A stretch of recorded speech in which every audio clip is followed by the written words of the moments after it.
גיל לוי, שוב שלום לך גיל. שלום. אתה מלווה את הקמפיין בארצות הברית, יש שם תחושה של מהפך או שזה מין קמפיין מנומנם כזה, שאומר אנחנו יודעים שבסופו של דבר אובמה ינצח נקודה? אני עשיתי שני דברים למעשה בארצות הברית בשנה האחרונה. אחד, צילמתי חלק מהפורומים הנשיאותיים הרפובליקאים, בהם השתתפו מיט רומני, ריק פרי ומועמדים רפובליקאים אחרים. במהלך הקמפיין הרפובליקני? במהלך הקמפיין הרפובליקני. ולצד זה צילמתי גם סדרה מאוד גדולה של צילומים מארצות הברית, שמתארת את מסע הבחירות הזה דרך חדשה רחבה מאוד. אם זה דגלי קונפדרציה שצצים בהמוניהם בפלורידה, אל מול נשיא שחור ראשון, אם זה נישואים גאים שנחגגים בניו יורק, ודברים אחרים שמשקפים כרגע את הקצוות הפוליטיים בארצות הברית. כן, היו דגלים של הקונפדרציה במהלך הקמפיין הזה? כן.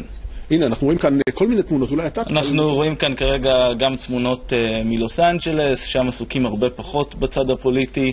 אנחנו נראה פה גם תמונה עוד מעט, לדעתי, של המלחמה נגד המלחמה בטרור. כן. במהלך הקמפיין הזה המסרים הולכים ונהיים קיצוניים יותר ויותר מהבחינה הזאת, כדי לחדד את ההבדלים, לדעתי, בין המועמדים. וכבר לא מדברים על שלום, מדברים על מלחמה נגד הטרור. כאן בפנים, בתוך ארצות הברית, כן?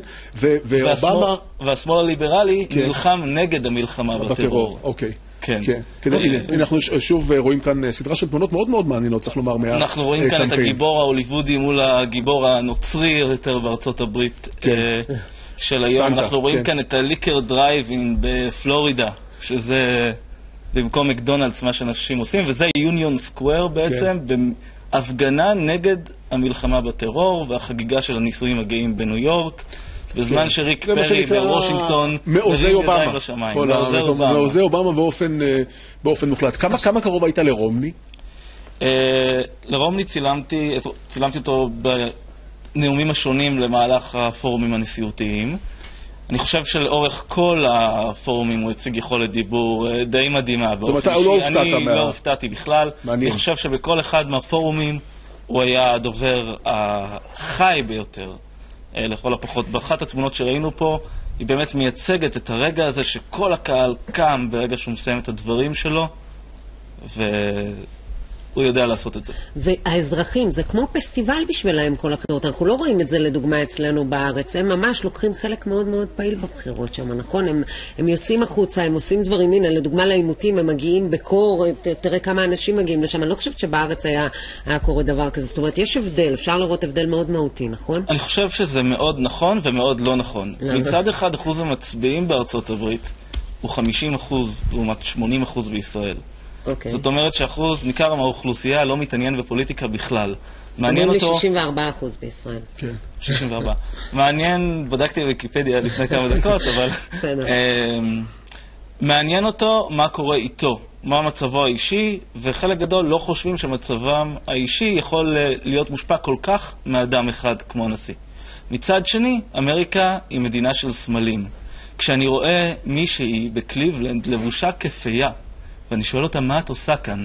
היא אומרת לי, אני מפזרת קסם כדי לשנות קצת את שערי המניות. אז זה אמריקה. זה דגל הקונפדרציה, למרות שיש מילים שאי אפשר להגיד. נכון. תגיד, אתה חוזר לשם לצלם? אני חוזר לשם, אני מתגורר כרגע בניו יורק. אוקיי. חוזר לצלם את המשך, את סיום הקמפיין. מה אתה מעריך לך במשפט אחד? לחלוטין בלתי אפשרי לנחש. תשובה מצוינת. מה אתה אומר, יורם? להערכתי, אי אפשר לנחש. לא, לדעתי, רומני ינצח, אם כי הדבר... זה wishful thinking, נכון? לא, אם כי המשחק פתוח, והסיבה שאני אומר את זה, היא משום שהבוחר האמריקאי יגיע לקלפי, וכאשר הוא יגיע, הוא יחלוף על פני הרבה תחנות בנזין, והוא יראה מחיר כפול מהמחיר שלפני 4 שנים.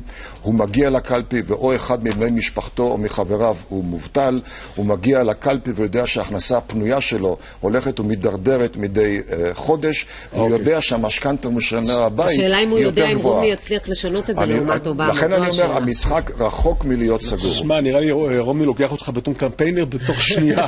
אני מודה לשתיכם על השיחה המאוד מעניינת הזאת. תודה רבה רב. שבת שלום.